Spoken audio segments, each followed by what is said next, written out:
with his mouth full. "Thought I'd find you here all right," said the otter cheerfully. "They were all in a great state of alarm along riverbank when I arrived this morning. Rat, never been home all night, nor Mole either. Something dreadful must have happened, they said, and the snow had covered up all your tracks, of course. But I knew that when people were in any fix, they mostly went to Badger, or else Badger got to know of it somehow. So I came straight off here, through the wildwood and the snow. My, it was fine coming through the snow as the red sun was rising and showing against the black tree trunks. As you went along in the stillness, every now and then masses of snow slid off the branches suddenly with a flop, making you jump and run for cover. Snow castles and snow caverns had sprung up out of nowhere in the night, and snow bridges, terraces and ramparts. I could have stayed and played with them for hours. Here and there, great branches had been torn away by the sheer weight of the snow, and robins perched and hopped on their perky, conceited way, just as if they'd done it themselves. A ragged string of wild geese passed overhead, high in the grey sky, and a few rooks whirled over the trees, inspected and flapped off homewards with a disgusted expression. But I met no sensible beings to ask the news of. About halfway across, I came upon a rabbit sitting on a stump, cleaning his silly little face with his paws. He was a pretty scared animal when I crept up behind him and placed a heavy forepaw on his shoulder. I had to cuff his head once or twice to get any sense out of it at all. At last, I managed to extract from him that a mole had been seen in the wildwood last night by one of them. It was the talk of the burrows, he said, how Mr. Mole, Mr. Rat's particular friend, was in a bad fix. How he'd lost his way. Then why didn't you do something, I asked. You mayn't be blessed with brains, but there are hundreds and hundreds of you big, stout fellows, as fat as butter, and your burrows running in all directions. You could have taken him somewhere and made him safe and comfortable, or tried to, at all events. What us? He merely said. Do something, us rabbits. So I capped him again and left him. There was nothing else to be done. At any rate, I had learnt something. And if I had the luck to meet any of them, I'd have learnt something more. Or they would. Weren't you at all, nervous? Asked the mole, some of yesterday's terror coming back to him at the mention of the wild wood. Nervous? The otter showed a gleaming set of strong white teeth as he laughed. I'd give 'em nerves if any of them tried anything with me. Here, Mole, find me some slice of ham like that good little chap you are. Oh, I'm frightfully hungry. Oh, and I've got any amount to say to Ratty here. Haven't seen him in an age. So the good-natured mole, having cut some slices of ham, set the hedgehogs to fry it, and returned to his own breakfast, while the otter and the rat, their heads together, eagerly talked river shop, which is long shop and talk that is endless, running on like the babbling river itself. A plate of fried ham had just been cleared and sent back for more, when the badger entered, yawning and rubbing his eyes, and greeted them all in his quiet, simple way, with kind inquiries for everyone. Must be getting on for luncheon time, he remarked to the otter. Better stop and have it with us. You must be hungry this, cold morning. Rather, replied the otter, winking at the mole. The sight of these greedy young hedgehogs stuffing themselves with fried ham makes me feel positively famished. The hedgehogs, who were just beginning to feel hungry again after their porridge and after working so hard at their frying, looked timidly at Mr. Badger, but were too shy to say anything. Here, you two youngsters, be off home to your mother. said the Badger kindly. I'll send someone with you to show you the way. You won't want any dinner today, I'll be bound. He gave them 6 pence apiece and a pat on the head. And they went off with much respectful swinging of caps and touching of forelocks. Presently, they all sat down to luncheon together. The Mole found himself placed next to Mr. Badger, and, as the other two were still deep in river gossip, from which nothing could divert them, he took the opportunity to tell Badger how comfortable and homelike it felt to him. Once well underground, he said, you know exactly where you are. Nothing can happen to you, and nothing can get to you. You're entirely your own master, and you don't have to consult anybody or mind what they say. Things go on all the same overhead, and you let 'em, and don't bother about 'em.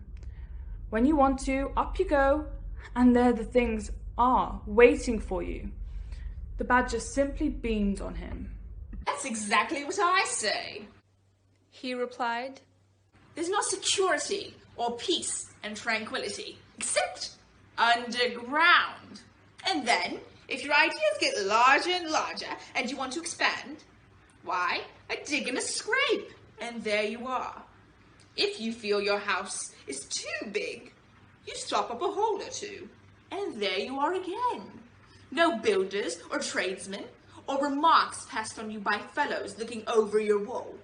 And above all, no weather. Look at Rat now.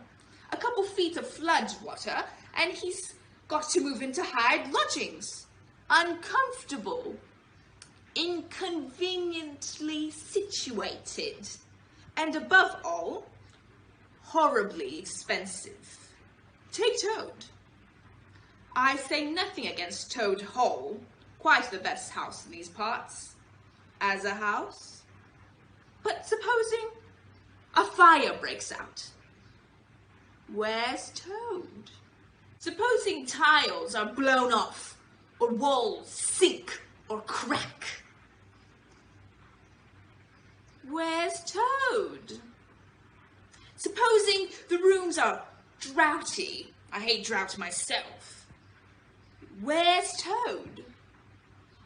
No, up and out of doors is good enough to roam about and get one's living in, but underground to come back to at last.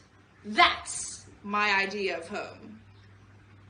The Mole assented heartily, and the Badger, in consequence, got very friendly with him. When lunch is over, he said, I'll take you all round this little place of mine. I can see you'll appreciate it. You'll understand what domestic architecture ought to be. You do. After luncheon, accordingly, when the other two had settled themselves into the chimney corner and had started a heating argument on the subject of eels, the Badger lighted a lantern and bade the Mole follow him. Crossing the hall, they passed down one of the principal tunnels, and the wavering lights of the lantern gave glimpses on either side of rooms both large and small. Some mere cupboards, others nearly as broad as imposing as Toad's dining hall.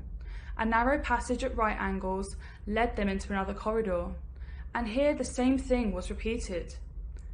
The Mole was staggered at the size, the extent, the ramifications of it all, at the length of the dim passages, the solid vaultings of the crammed store chambers, the masonry everywhere, the pillars, the arches, the pavements.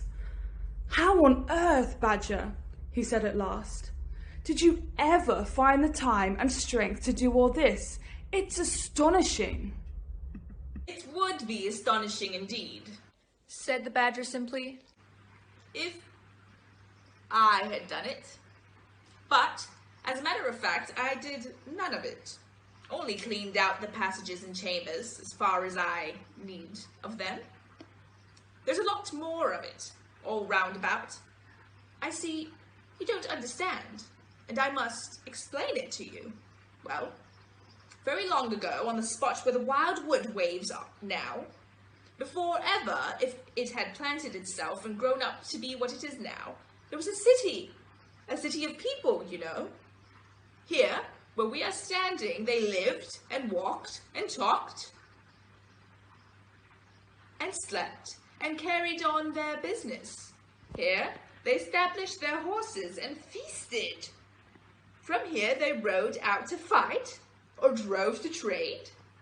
They were a powerful people, and rich, and great builders. They built to last, for their city would last forever. But what has become of them all? Asked the Mole. Who can tell?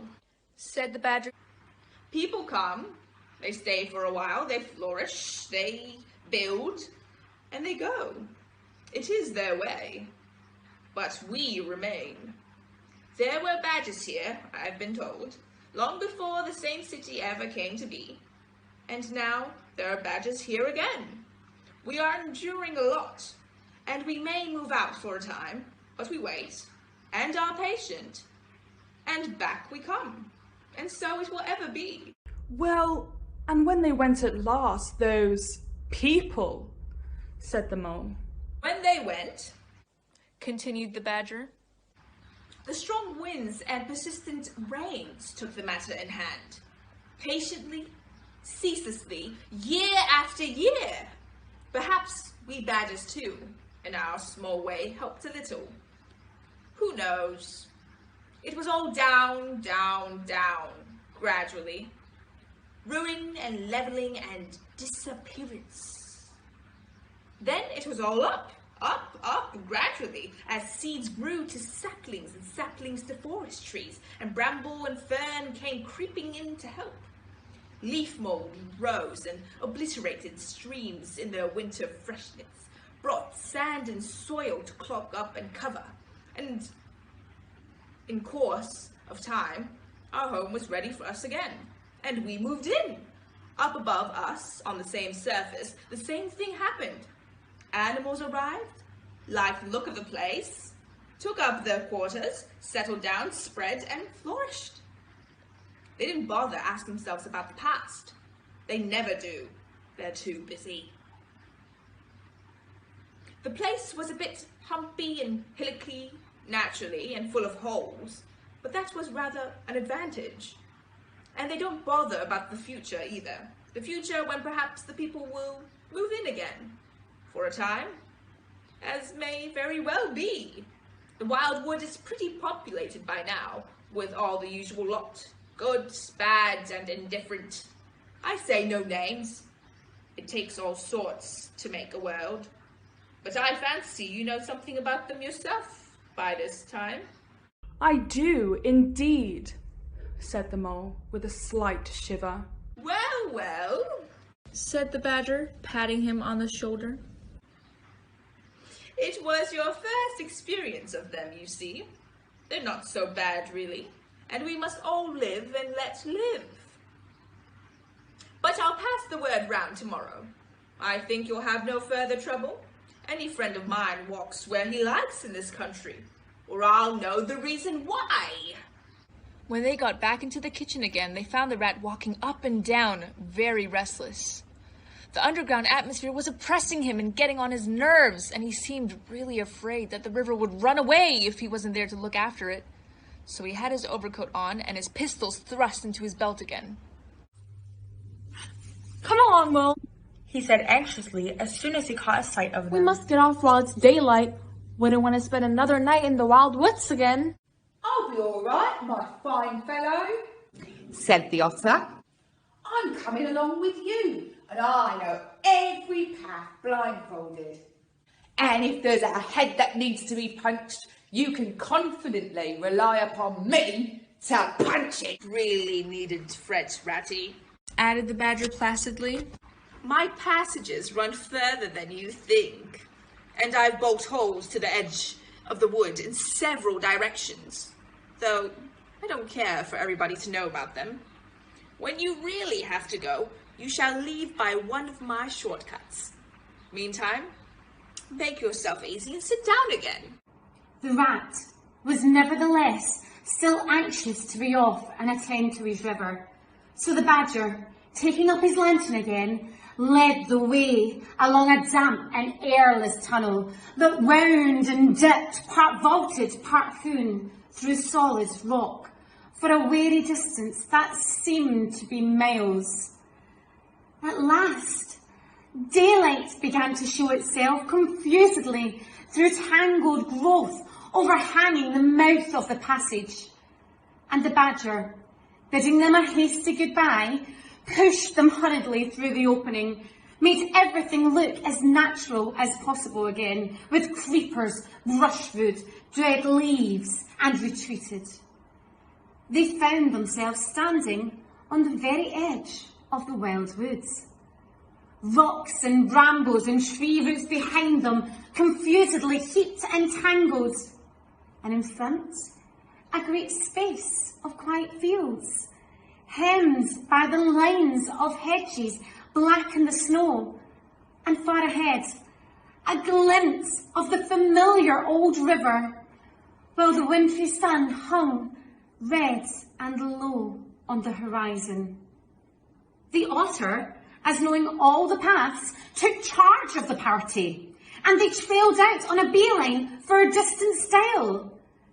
Pausing, there was a moment, and looking back, they saw the whole mass of the wild woods, dense, menacing, compact, grimly set in vast white surroundings. Simultaneously, they turned and made swiftly for home, for firelight and the familiar things it played on, for the voice sounding cheerily outside their window of the river that they knew and trusted in all its moods, that never made them afraid with any amazement. As he hurried along, eagerly anticipating the moment when he would be at home again among the things he knew and liked, the mole saw clearly that he was an animal of tilled field and hedgerow, linked to the ploughed furrow, the frequented pasture, the lane of evening lingerings, the cultivated garden plot. For other, the asperities, the stubborn endurance, or the clash of actual conflict that went with nature in the rough. He must be wise, must keep to the pleasant places in which his lines were laid, and which held adventure enough in their way to last for a lifetime.